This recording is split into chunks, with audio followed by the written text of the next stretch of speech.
Hello, my name is William Turnbull, and I'll be presenting on the constellation Capricornus, and kind of the goal of this presentation is to give you guys a more in-depth kind of understanding of the constellation and its origins, and just some general information to go on. So, regarding its place in the sky, its right ascension is 21.02 hours. Its declination ranges from -20 to -23 degrees. It's visible between the latitudes 60 degrees and -90 degrees, and it's visible in the southern sky during the fall, specifically September and October, but it's best viewed during the month of September at around 9 p.m. Its neighboring constellations are Aquarius, Aquila, Microscopium, Pisces, Astrenus, and Sagittarius. So according to top astronomer, in order to locate Capricornus, first you're going to find the summer triangle. Second, you'll locate the bright star Vega and trace it through Altar, and this will point directly to Capricornus like this diagram shows. So the significance of its name, Capricornus in Latin means horned male goat. It is also known as the sea goat. Capricorn is also a zodiac symbol, and when referring to it as a constellation, you refer to it as Capricornus, and then when it's a zodiac symbol, you refer to it as Capricorn.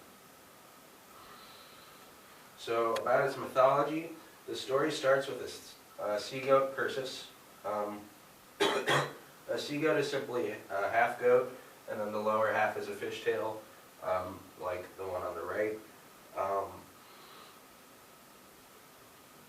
Perseus in Greek mythology was the father of all sea goats and was immortal.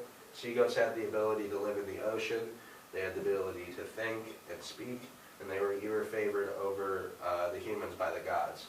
However, they were able to pull themselves up onto the land. However, the longer they stayed on the land, the faster they lost their special abilities, and eventually they would become just regular goats. Perseus didn't want to lose all his children that way, so he did all he could to prevent it, including reversing time with the help from Cronus, the god of time. After a while, Perseus realized he couldn't stop his children from leaving, so he gave up, and eventually he was the last sea goat alive. He begged Cronus to let him die because of his loneliness, but instead he let Perseus live the rest of his immortal life in the stars as Capricorn. So moving on to a little bit of the astronomy of it, its deep sky objects and facts about the actual constellation. So a few deep sky objects is Deneb Algadi, or Delta Capricorn. This is the brightest star in the constellation with an apparent visual magnitude of 2.85. It is a 4-star system, 39 light years away. Next is Daba, which is Beta Capricorn, the second brightest star in the constellation, and it's a double star consisting of Daba Major and Minor. Algadi, or Alpha Capricorn, the third brightest, is an optical binary star system.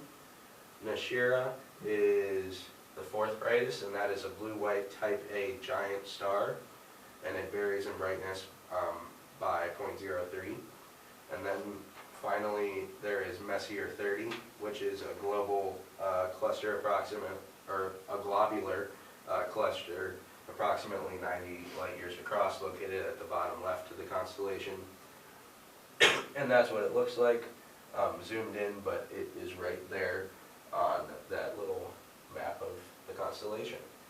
So that's all I have for you today. I hope you guys learned a little bit about Capricorn. If you have any questions. Cool, thank you.